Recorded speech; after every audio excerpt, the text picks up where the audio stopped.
할렐루야. 아멘. 우리 사도행전 말씀 계속 보고 있습니다.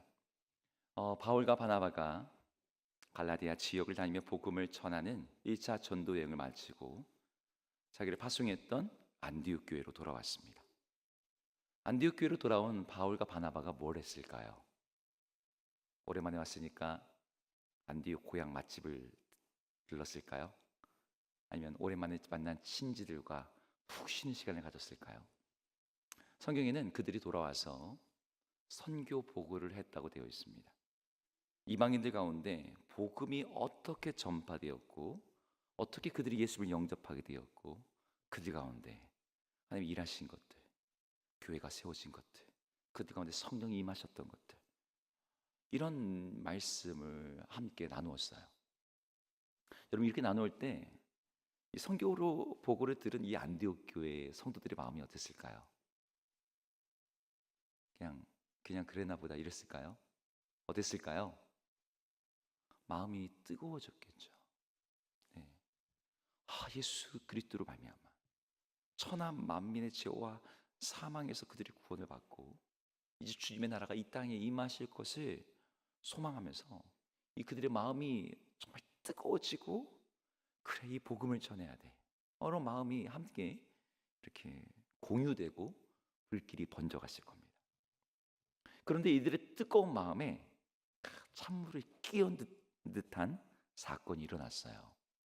어떤 사람들이 유대로부터 안디옥 교회에 내려와서 이렇게 말을 하는 거예요. 1절을 한번 같이 읽어볼까요? 1절 읽겠습니다. 시작. 어떤 사람들이 유대로부터 내려와서 형제들을 가르치되 너희가 모세의 법대로 할례를 받지 아니하면 능히 구원을 받지 못하리라 하니. 이 찬물을 끼얹는 말이죠. 여기서 우리 주목할 표현은 이거예요. 능히 구원을 받지 못하리라. 예, 구원의 감격 가운데 있는데 너네 구원 못 받아 라고 외치는 거예요. 뭐 안 하면? 모세의 율법대로 할례를 받지 않으면. 여기 나온 어떤 사람들은 소위 유대주의자들이라고 불리는 사람들입니다. 이 사람들은 예수님을 구약 성경에서 예언하고 있는 그 메시아로 믿지만 스스로를 여전히 정통 유대교라고 생각하면서 유대교의 율법과 전통을 신앙의 토대로 삼고 있는 이들이었어요. 이들이 이 안디옥 교회에 와서 한 말을 간단히 얘기하면, 여러분 할례 받아야 돼요, 그래야 구원 받습니다 라고 말하는 거죠. 우리도 예수님 믿어요. 하지만 할례, 율법, 정결 이런 거 해야 됩니다. 그걸 하지 않으면서 우리 구원이 지켜지지 않습니다 라고 하는 거예요. 이렇게 말을 할 때 이 안디옥 교회의 지도자 중에 한 명이었던 바울과 바나바가 그들과 뭘 합니까? 논쟁이 벌어졌어요. 오늘 2절에 가면 적지 아니한 다툼과 변론이 일어났다고 되어 있어요. 이 논쟁이 아주 치열한 거죠.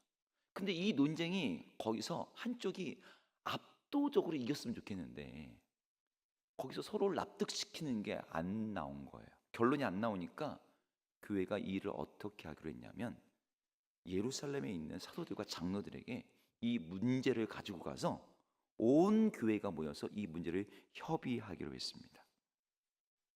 사실 이런 문제가 있으면 보통은, 야, 너희랑 우리랑은 생각이 다르니 너희는 너희끼리 믿고 우리는 우리끼리 따로 믿자. 저 그냥 고리타분한 유대인들, 니네끼리 믿어. 우리는 예수 안에 있는 자유를 믿을 거야. 우리 이방인들, 헬라인들. 이렇게 갈라서기도 쉬운데 이 바울과 바나바는 이 문제를 온 교회가 함께 하나님 앞에서 같이 이야기해보자. 그리고 그들은 곧장 예루살렘으로 간 거예요. 예루살렘에 다 갔을 때 교회와 사도들과 온 장로들이 이들을 영접을 했습니다.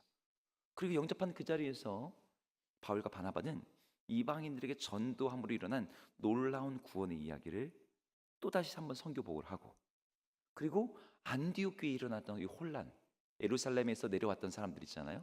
그들이 일으켰던 이 할례 문제를 언급을 다시 하는 거예요. 그런데 예루살렘 교회에서도 동일한 반론이 일어났어요. 우리 5절을 한번 읽어보겠습니다. 5절 읽을게요. 시작. 바리새파 중에 어떤 믿는 사람들이 일어나 말하되 이방인에게 할례를 행하고 모세의 율법을 지키라 명하는 것이 마땅하다 하니라. 여러분 이게 지금 뭘 얘기해 주는 걸까요?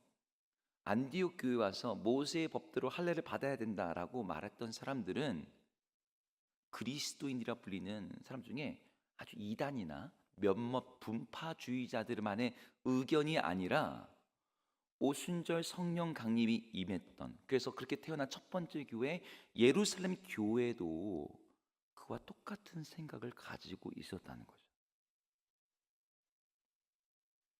사실 예루살렘 교회가 이런 생각을 가지고 있던 데는 이유가 있었습니다. 예루살렘 교회는 구성원이 다 어떤 사람들이에요? 어떤 사람들이에요? 유대인들이에요. 이 사람들에게는 할례 문제가 논쟁거리가 될 만한 사안이 아니었어요. 왜? 거기는 모든 사람들이 유대인이고 모두가 할례를 받았으니까요. 여러분 한인교회 갔는데 밥이 나올 때 김치가 안 나오면 이상합니다. 한인교회를 나갔는데 제가 중국에도 있었고 필리핀에도 있었는데 김치 먹고 싶어서 제가 있을 당시에는 한인교회 나오는 학생들이 꽤 있었어요. 일주일에 한 번이라도 김치 먹어야겠다. 인도 교회 가면 김치 나올까 안 나올까요? 인도 교회 나오면 카레가 나오겠죠. 네? 여러분 여기 예루살렘 교회에서는 할례가 당연한 거예요. 이들 모두가 모세 율법에 익숙한 사람들이었어요. 유대인의 문화와 종교와 생활 관습에 있어서 율법은 분리할 수 없을 정도로 통합되어 있었습니다. 이런 배경에서 이방인들에게 복음을 전하는 과정에서 이런 일이 있다. 아니 예루살렘 교회 사람들은 아니 그게 뭘 저런 걸 가지고 회의를 하자고 해? 할래 그거 당연한 거 아니야? 아니 율법을 안 지키면서 어떻게 구원을 받아? 이런 식의 고정관념이 그들 안에 있었던 거죠. 그런데 사도들과 장로들은 이거 한번 얘기해 보자.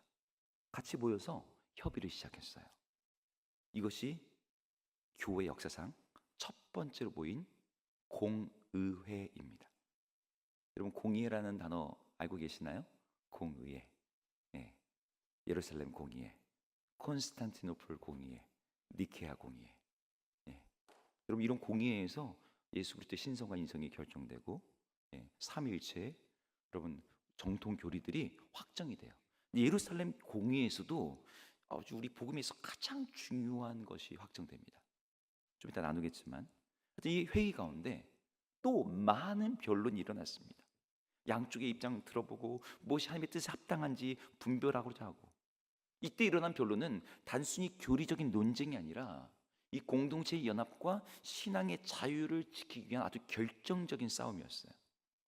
바울과 바나바는 할례를 받아야 구원을 받는다라고 하는 이 분파, 아니요 상관없다라고 생각하는 이 분파, 이 둘 사이에서 교회가 분열되지 않도록, 그리고 이방 성도들이 복음의 자유 안에서 거할 수 있도록, 그러니까 논리적으로 이기는 게 중요한 게 아닌 거예요. 뭐가 중요한 거예요? 이 사람들도 납득시키고 일도 다 품어낼 수 있어야 되는 거죠. 예루살렘 교회가 이 문제를 온 교회에 함께 기도하면서 토의할 때 마침내 결론이 났어요. 사람들이 모인 자리에서 가장 권위 있는 두 명의 사람이 일어납니다. 오늘은 베드로가 일어났고요. 다음 시간에는 야고보가 일어날 거예요. 예루살렘 교회의 장로, 예수님의 동생 야고보. 예수님의 12제자 중에 수제자 베드로. 베드로가 일어나서 얘기합니다. 저는 여러분에게 교회의 협의를 근거로 사도로 부름받은 나의 택함받은 권위를 가지고, 그리고 이방인들 가운데 역사하셨던 성령의 역사를 바탕으로 여러분에게 말을 합니다 라고 하면서 오늘의 결론을 내립니다. 9절과 11절이 그 결론인데요, 함께 같이 읽겠습니다. 시작. 믿음으로 그들의 마음을 깨끗이 하사 그들이나 우리나 차별하지 아니하셨느니라. 아멘. 11절도 함께 읽을까요? 11절 시작. 그러나 우리는 그들이 우리와 동일하게 주 예수의 은혜로 구원받는 줄을 믿노라 하니라. 아멘. 여러분 예루살렘 공의회의 결론이 뭡니까? 뒤에 가면 야고보가 뭐 피 먹지 말고 하고 우상 숭배하지 못하게 하고 이런 얘기합니다. 그게 예루살렘 공의회의 결론이라고 해서 많은 분들이 오해하시는데, 예루살렘 공의회의 결론은 뭐냐면 우리는 주 예수의 은혜로 구원받는다.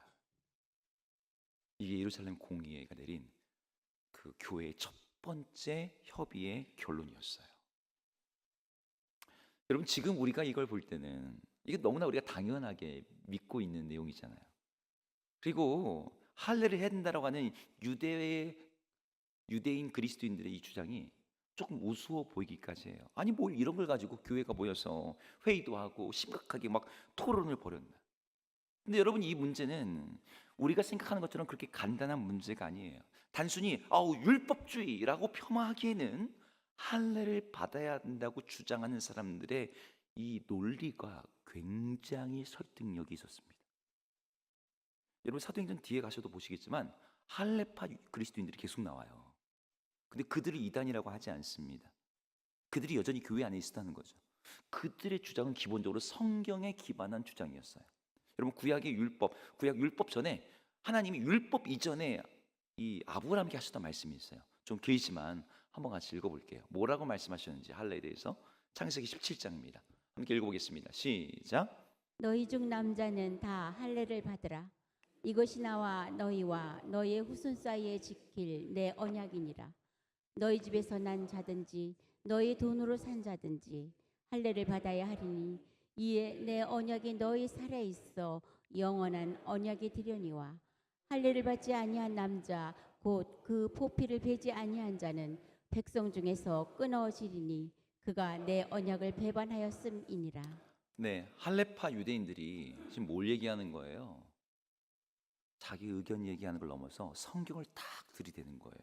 여기 성경에 뭐라고 얘기했는데요? 할례 받아야 된다고 하나님이 명령하셨잖아요. 영원한 언약이라고 하셨단 말이죠. 영원한 언약. 할례를 안 받으면 내 언약을 배반하는 거라고 했어요. 본문에. 할례를 받지 않으면 내 백성 가운데 끊어지리라고 했어요. 여러분, 이게 어디 있는 말씀이에요? 성경에 나와 있는 말씀이에요. 여러분, 그럼 할례 받아야겠죠? 여러분, 할례 받아야 되지 않겠습니까? 하나님 영원한 언약이래요. 이거 안 받으면 내 백성에서 끊어진대요. 이런 배경에서 그들이 주장을 하는 거예요. 하나님이 아브라함에게 할례를 명하셨고 우리의 메시아이신 예수님도 뭐 했었어요? 할례를 받으셨어요. 예수님도. 근데 너네가 뭔데 할례를 안 받아? 너네가 예수님보다 뭐 대단한 존재야? 너네가 뭐 아브라함보다 더 나은 존재야? 하나님이 명령하셨는데 너네가 왜 안 한다는 거야? 그들에게는 성경의 근거가 있는 거죠. 뿐만 아니라 이들에게는 이것이 그 아브라함 이후로 온 모든 하나님의 백성, 이스라엘 백성들에게 어떤 일종의 공동의 정체성을 갖게 하는 상징적인 행위였어요. 야, 우리 조상들이 다 해왔는데, 그리고 그 율법은 하나님이 선물로 주신 건데 그걸 왜 그렇게 쉽게 버리려고 해? 감정과 전통을 가지고 호소하는 거죠. 이 모세 율법을 안 지켜도 된다라고 말하면, 은혜만 말하면 또 어떤 위험이 있습니까? 사람이 방종하게 될 수도 있잖아요. 근데 이미 예수님을 믿어 영접한 사람들에게 말하는 거죠. 야, 너는 예수 믿었어? 그래. 그럼 너는 이제 뭐 해야 돼? 율법을 지켜야 돼. 율법을 강조해야 돼. 그래야지 구원이 완성되는 거야 라고 말하면 이미 예수님 믿기로 한 사람들이 얼마나 마음이 또 뜨거워질 수 있겠어요. 신앙적인 어떤 도덕성, 규율 이런 것들이 있어 긍정적 효과가 일어날 수 있는 거죠. 이런 얘기들이 왜 없었겠습니까? 그런데 이 할례파 유대 그리스도인들의 주장에는 문제가 있어요. 이들의 논리를 간단하게 말하면 예수님을 믿는 것 플러스 더하기 할례를 받아야 혹은 율법을 지켜야 구원을 받는다는 거예요. 앞에서 우리 읽은 1절에서 그 얘기하죠. 할례를 받지 않으면 능히 구원을 받지 못한다. 이것은 복음을 재정의하는 거죠. 예수님을 믿는 것만으로는 구원을 받을 수 없다는 거죠. 여러분, 이건요 공동체 속에 어떤 기준과 차별이 만들어져요. 율법을 잘 지키는 사람과 못 지키는 사람 안에서 위계와 분열이 발생합니다. 이런 건 그냥 밑에 있는 하부적인 문제라고 치고 복음의 본질이 걸린 문제예요.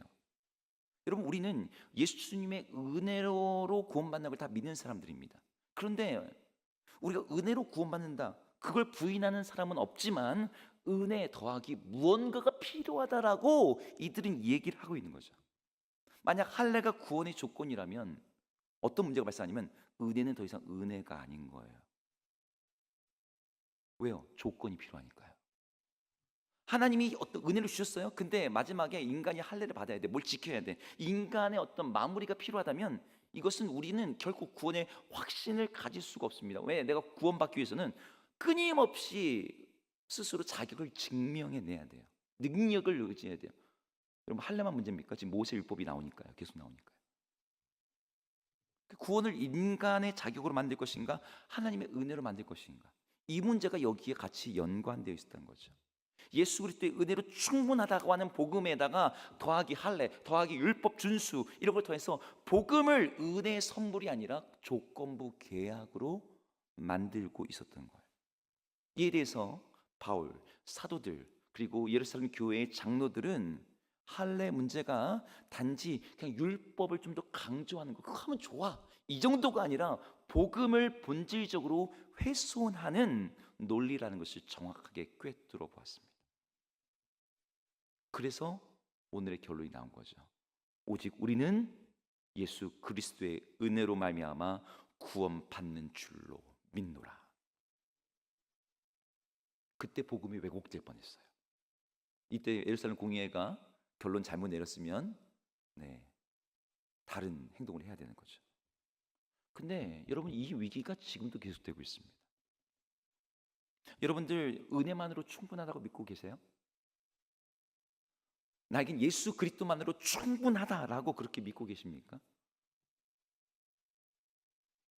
아니면 내가 뭔가 더 잘해야지 구원받는다 라는 생각이 나도 모르게 우리 안에 있지 않냐는 거죠. 우리 마음속에 은혜 플러스 알파가 있어야 된다라고 하는 그러한 생각이 나도 모르게 우리 안에 들어와 있어요. 이건 지역 교회마다 특징들이 있습니다. 한국 교회는 어떤 거냐면 예수 믿는 거 좋지만 우리나라는 전통적으로 강조한 몇 개 있었거든요. 주일 성수해야 돼. 예수 믿는 것도 좋지만 술을 끊어야 진짜 믿는 거야. 그다음에 담배. 우리나라가 금지한 이런 몇 가지 있었어요. 근데 다른 지역 교회는 또 강조하는 게 따로 있습니다. 예. 우리 안에 나도 모르게 들어와 있는 무의식적인 유대주의를 돌아봐야 돼요. 우리가 구원을 받기 위해서는 뭔가를 더 해야 된다는 압박을 받으면서 우리도 모르게 그거 안 하면 구원 못 받을 것 같아.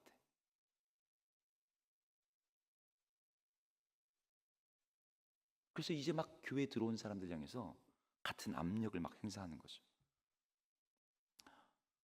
이전 교회에서 그 전도 행사가 있었는데 음식을 이제 외부에 손님들이 오시니까 교회 식당에서 나오지만 이렇게 반찬도 좀 더 하고 특히 이렇게 잔치 있으면 잡채하지 않습니까? 우리나라는 잡채 같은 걸 하는데 한 권사님이 간을 보다가 아이고 그 맛이 안 나네, 이 맛이 좀 별로네 라고 하시는 거예요.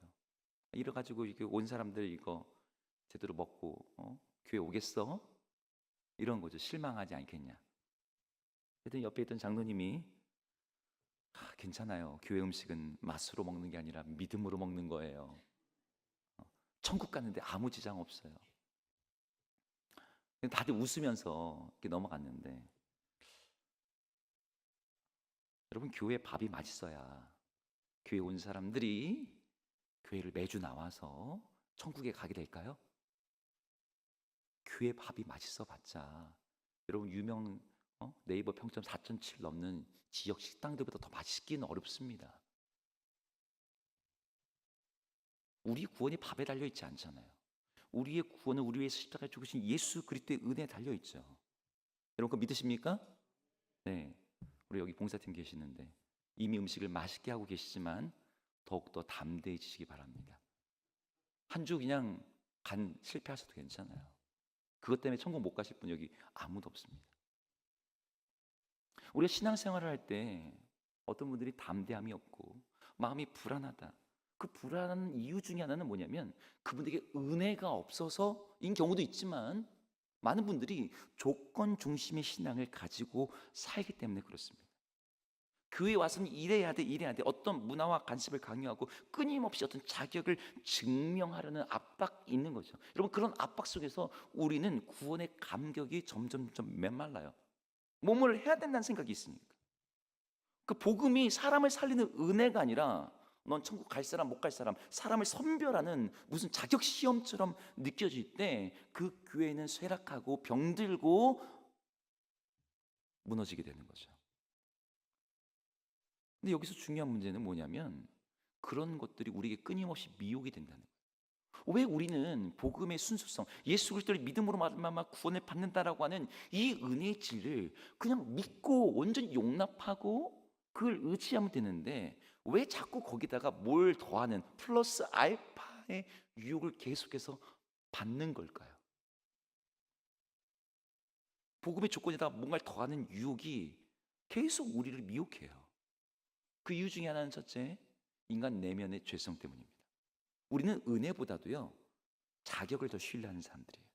그게 혈통이든 시간이든 열심이든 내가 뭔가를 더 해야지 안심해요. 하나님 앞에서 언제나 우리는 심적으로 뭘 느끼냐면 나의 안의 죄 때문에 부족함을 느껴요. 내가 하나님의 거룩하심과 하나님의 구원에 합당하지 않은 존재라는 것을 우리는 본능적으로 자각합니다. 그래서 내가 부족하다는 걸 아니까 내가 뭔가를 더 해야 될 것 같아. 그래야 구원을 받을 것 같아. 이게 우리 안에서 작동하고 있는 죄의 이 논리인 거예요. 그럼 여기다 플러스 알파를 뭐로 채우는 거예요? 예수님만으로는 안 된다라고 하는 이런 어떤 생각 안에서 다른 걸 더 넣으려고 하는 거죠. 여러분, 이런 우리의 생각을 사탄이 모르겠습니까? 알죠. 사탄이 이걸 전략적으로 공격합니다. 사탄은요 복음을 부인하게 하지 않아요. 거기다가 너 좀 더 해야 돼라고 얘기하죠. 아, 예수님 십자가에 죽으신 거 너무 감사하지, 너무 귀한 일이지. 근데 좀 더 해야 돼. 예수님이 십자가에 죽으셨는데 피가 조금 덜 흘려졌어. 너 좀 더 해야 돼. 여러분, 이단들의 공통된 논리가 그거죠.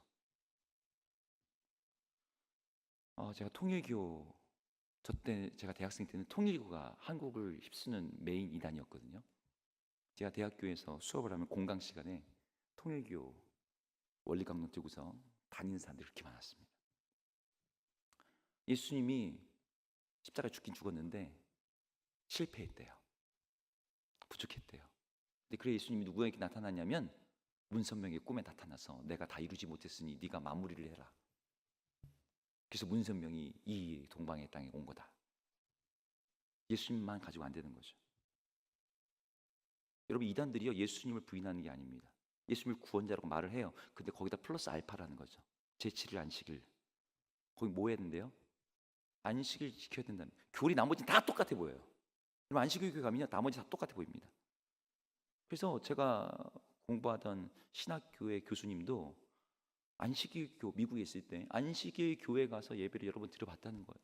설교가 너무 은혜롭더래. 너무 은혜로워서 안식일교가 뭐가 이단인 거야? 목사님인데도. 그래서 안식일교 수련회 집회를 갔답니다. 이 목사님이. 근데 거기에 플랜카드를 딱 걸어놨는데 그거 딱 보는 순간 이단이구나. 플랜카드에 뭐라고 붙여져 있었냐면 No Sabbath, 안식일 없이 No celebration, 구원도 없다. 요즘 뜨는 이단 중에 하나 뭡니까? 하나님의 교회, 안상원청이네. 거기는 안식일 가지고도 안 돼. 뭐 지켜야 돼요? 모르시나요? 유월절 지켜야 돼요. 유월절. 예수님도 십자가 돌아가시기 전에 유월절 지켰잖아. 너네가 뭔데 유월절 안 지켜? 그 사람도 예수님 피 탁 하면서 하는 거죠. 예. 구원파 뭐 얘기합니까? 예수님 얘기하면서도 너네 구원받은 날짜, 시간 그거 정확히 알아야 돼. 너희 받은 구원이 얼마나 소중한 건데 그것도 모르고 있어? 그 얘기예요. 언제나 예수 그리스도 플러스 알파, 은혜 플러스 알파를 얘기하는 게 이단들의 특징인 거예요. 여러분, 이 공예 끝난 다음에 이 바울이 갈라디아 교회, 자기가 1차 전도행했던 교회에다 보낸 편지가 갈라디아서입니다. 그 편지에서 이렇게 얘기를 해요. 우리 갈라디아서 1장 6절부터 8절을 함께 읽어보겠습니다. 읽습니다. 시작.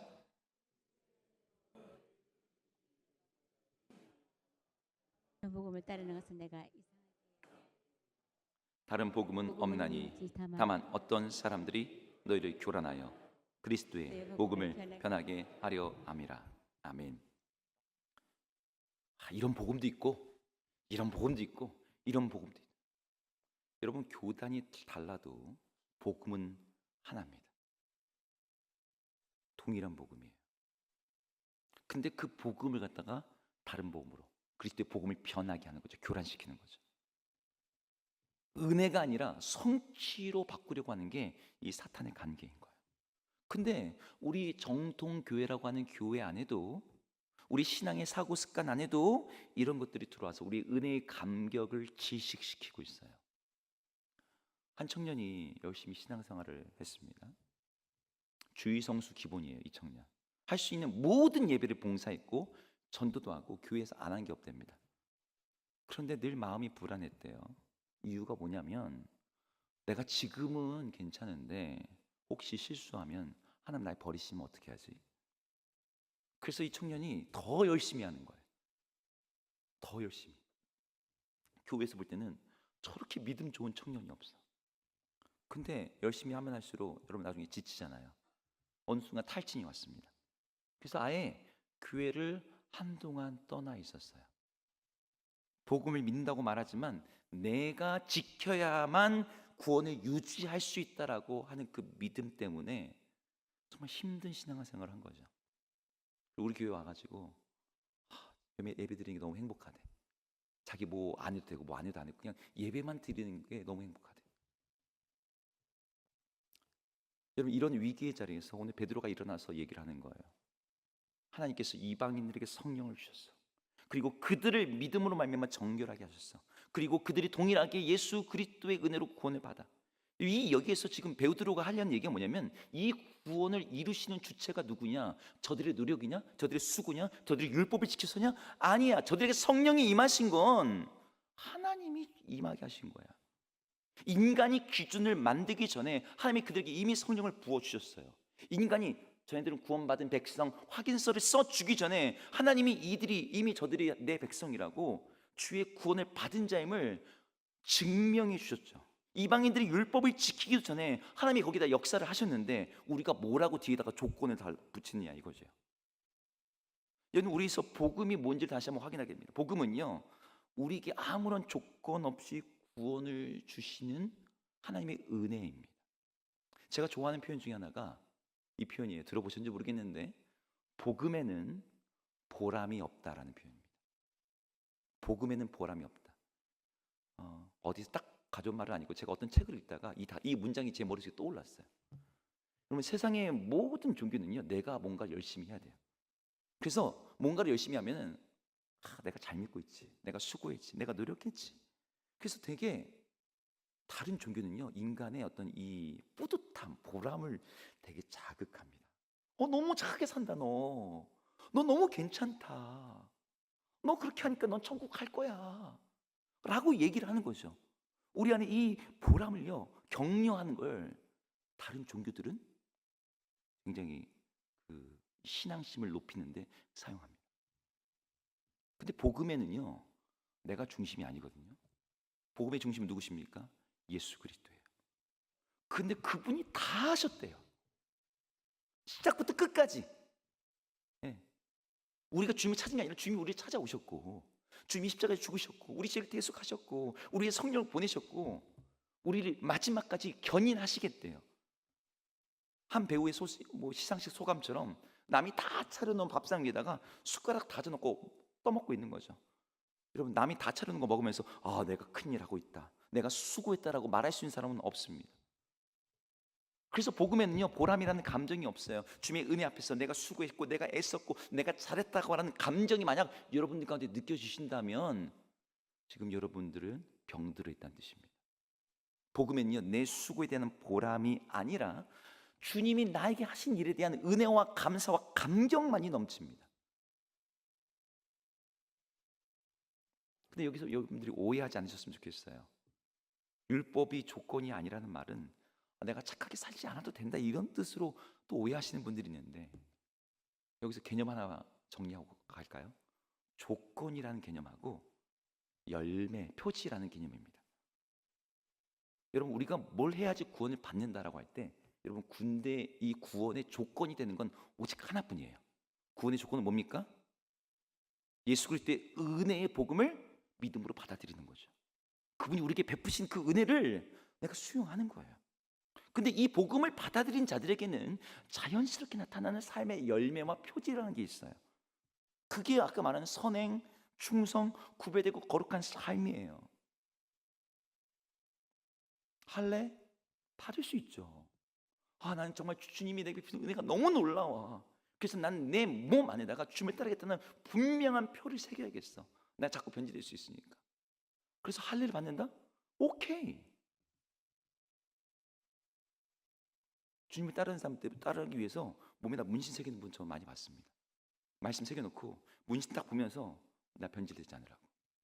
여러분 이집트에는 곱틱 기독교인이 인구의 10%입니다.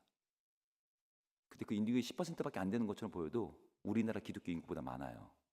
왜냐하면 인도 인구가 1억 3천만 정도 되거든요. 그 1,300만 명의 기독교인이 이집트에 있는 거죠. 근데 나머지 90%가 무슬림이에요. 여러분 사회적 압력이 얼마나 크겠습니까? 그래서 그곳에 있는 크리스찬들이 아이가 태어나자마자 그들은 아이들의 손에다 문신을 새깁니다. 십자가를 새겨요. 애들이 이슬람 앞에 개종하지 않도록. 애들이 그 사회적 압력 앞에서 무슬림의 그 압력 앞에 그들의 신앙 저버리지 않도록 그들의 몸에다가 새겨 놓는 거죠. 근데 십자가 딱 새겨놨으니까 너는 이제 이거 받아, 이거 새겨놔야지 구원받아. 이건 아닌 거예요.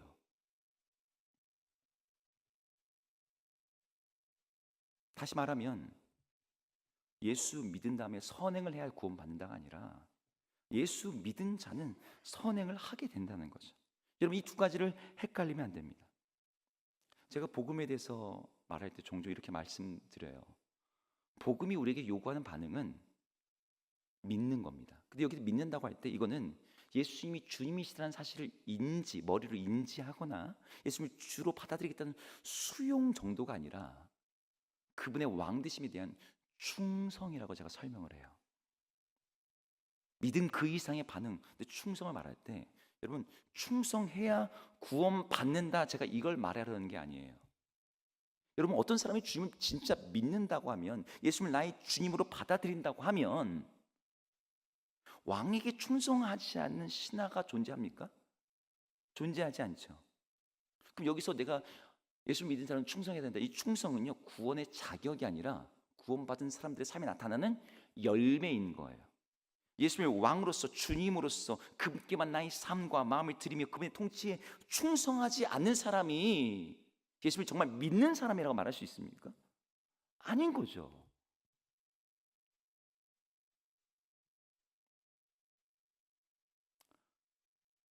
제가 또 한 청년 얘기를 할게요. 이 청년이 어릴 때 교회에서 상처를 많이 받았다고 합니다. 다른 청년입니다. 성탄절이나 부활절만 되면 교회에서 성극을 하는데 발표를 하잖아요. 근데 소위 이 성극에는 주연이 있습니다. 누가 주연이죠? 어떤 역할이 주연일까요? 예수님이 애기니까 인형 갖고 보통 하고요. 네, 요셉, 마리아, 동방 박사, 뭐 여관 주인, 뭐 이런 사람들은 뭐 주연, 조연 이렇게 할 수 있어요. 근데 이런 역할은 맨날 누구만 하냐면 장로님 딸, 뭐 이런 말 한다는 거예요. 자기는 부모님이 교회를 안 다니셨대. 교회를 안 다니고 자기 혼자 교회를 다닌 거예요. 그래서 자기한테는 그런 역할을 안 맡겼다는 거예요. 그럼 뭐 했어요, 형제는 뭐 했어요? 저는 맨날 낙타 아니면 당나귀를 했대요. 그래서 이제 동방박사 태우고 이렇게 막 이러고 하고 그런 거 하는 거죠. 제가 그 말 듣는데 너무 웃기면서도 마음이 살짝 아픈 거예요. 여러분 이게 지금 구원받는 것에 대한 얘기는 아니지만 교회 안에 은혜가 아니라 어떤 조건들이 작동하고 있는 모습 중에 하나인 거죠. 네. 근데 정반대의 이야기도 있습니다. 제가 들은 은혜로운 한 미국 교회 이야기예요. 한 장로님이 우리로 치면 여기 교회 여기 예배당 맨 앞자리에서 항상 예배를 드리시면서 예배의 본이 되시는 항상 예배 드릴 때마다 찬양 손 들고 하시고 옷도 잘 이렇게 준비하시고 예배 한 10분 전에 미리 오셔서 항상 기도하시고. 그러니까 이 다른 사람들에게 본이 되는 장로님이 계셨던 거예요. 근데 이 교회에서 아까 말했던 것처럼 전도 행사를 했습니다. 우리 교회 OS데이처럼. 외부에서 누가 와요? 새신자들이 오고 불신자들도 오고 그러지 않습니까? 그럼 이런 행사니까 또 앞에서 딱 이렇게 멋진 모습 보여드려야 되잖아요. 근데 이 중요한 예배에 이 장로님이 10분이나 늦게 예배당에 들어오신 거예요. 또 자리다 보니까 자리가 없으니까 맨 앞까지 걸어오니까 사람들이 뭐야 뭐 이런 게 있었겠죠. 그러니까 다른 사람이 늦었으면 그러려냐는데 맨 앞에서 예배하는 장로님이 다른 사람의 본이 돼야 될 분이 마침 전도 초청 행사인데 10분이나 늦게 들어오시면 아니 어떻게 이런 날 장로님이 늦을 수 있어? 이렇게 말이 나올 수도 있잖아요. 근데 이 교회가 그러지 않은 거예요. 은혜가 충만한 교회였어요. 예배를 마쳤는데 장로님이 목사님에게 이랬답니다. 목사님, 제가 여느 날처럼 예배에 10분 전에 딱 도착했는데 주차장을 보니까 자리가 몇 개 안 남은 거야. 초신자들이 늦게 오는 사람도 있을 텐데 주차할 곳이 없을 것 같아서 세 블럭 떨어진 곳에다가 주차를 하고 열심히 뛰어왔대요. 이 장로님이. 여러분, 하나님이 그 장로님 예배 드렸다고 너 지각이다 이랬었을까요?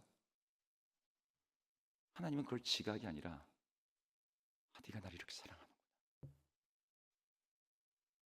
장로가 어떻게 예배에 늦어? 겉으로 보이는 자격, 조건의 중심을 두는 교회라면 그런 말들이 나왔을 겁니다. 그런 교회라면 장로님이 초신자가 오든 말든 주차할 데가 있든 없든 일단 안 늦어야 되니까 주차했겠죠. 근데 이 교회는 은혜가 중심이 되는 교회야. 내가 받은 은혜의 감격 때문에 기꺼이 희생하고 수고하고 헌신하고 그로 인해 오해를 받을 수 있음에도 그걸 감수하는 교회인 거죠. 다른 어떤 게 중요한 게 아니라 은혜가 이 교회를 이렇게 움직이고 있었던 거예요. 오늘 말씀을 마무리할게요. 저는 우리 교회가 이런 은혜로 충만한 교회가 되길 소망합니다. 하지만 어쩌면 우리 모두가 각자의 방식으로 은혜 플러스 알파라고 하는 나름의 짐을 짊어지고 계실 수도 있어요. 내가 좀 더 기도해야 되는데 기도를 못하고 있네. 마음의 죄책감 가지신 분들도 있고, 나도 더 많이 봉사해야 되는데 나는 하나님 앞에서 무익한 종이야. 난 봉사 하나도 못하고 있어. 내가 이 정도는 해야지 우리 하나님이 사랑해 주실 것 같은데 이러한 마음 때문에 끊임없이 영혼이 지쳐있는 분도 있습니다. 여러분들이 생각하는 그 짐에다 여러분 이름을 붙여보세요. 어떤 분들은 이름을 이렇게 붙일 거예요.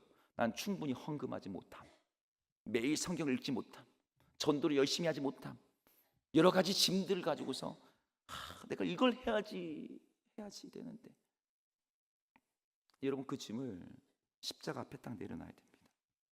이사야 선지자가 뭐라고 말해요? 나의 의로움은 더러운 옷과 같다. 주님 앞에서 내가 나의 의로움이라 자랑했던 것들이 주님 앞에서는 더러운 옷과 같은 거예요. 우리의 노력과 우리 수고가 주님의 은혜 앞에서는 구원의 조건으로는 전혀 무익합니다. 근데 우리가 그 모든 것을 내려놓고 주님의 은혜를 정말 의지하고 그걸 바라볼 때 우리는 주님의 은혜가 얼마나 깊고 얼마나 넓고 얼마나 높은지를 우리가 상상하는 그 이상의 은혜가 정말 우리를 구원한 것임을 우리가 알게 돼요. 여러분들이 신앙생활하면서 여전히 여러분 마음속에 두려움과 불안이 있다면 여러분은 아직 온전한 은혜를 경험하지 못했기 때문일 거예요. 성경은 말합니다. 온전한 사랑은 두려움을 내어 쫓나니. 여러분 예수 그리스도의 은혜가 우리 안에 온전히 들어오게 될 때 우리 안에 더 이상 두려움이 없어요. 자유와 평안과 감사가 있습니다. 이 은혜를 누린 사람만이 다른 사람들에게 이 은혜를 나눠줄 수 있고 은혜로 대할 수 있는 거거든요. 교회 안에서 서로를 판단하고 차별하고 왜 저래 왜 못해 조건과 자격을 이야기하는 교회와 서로를 품고 받아들이고 용서하고 격려하는 이 은혜의 공동체의 사이는 어디 있습니까? 우리의 받은 은혜를 내가 어떻게 이해하고 있고 그 은혜 플러스 알파가 아니라 정말 나에게는 예수 그리스도의 은혜면 충분합니다라고 하는 이 분명한 복음의 정신이 살아있을 때 그 교회가 은혜로운 교회가 되는 거예요. 예수님의 은혜는 완벽해서 부족함이 없습니다. 우리의 군에서 거기다 플러스 알파를 해야 될 것이 없어요. 여러분 모두가 이 은혜 안에서 자유롭게 걸어갈 수 있고, 이 은혜 안에서 우리는 평안을 누릴 수 있고, 이 은혜 안에서 우리는 담대하게 살아갈 수 있습니다. 여러분 믿으시기 바랍니다. 은혜면 충분합니다. 예수 그리스도로 충분합니다. 이 은혜 위에 어떤 다른 조건을 더하지 마세요.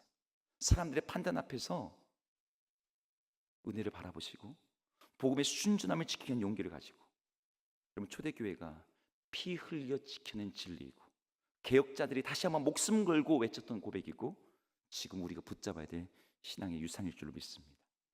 이 완전한 은혜가, 이 충만한 은혜가 여러분의 마음에 가득히 임하기를 주 이름으로 축복합니다.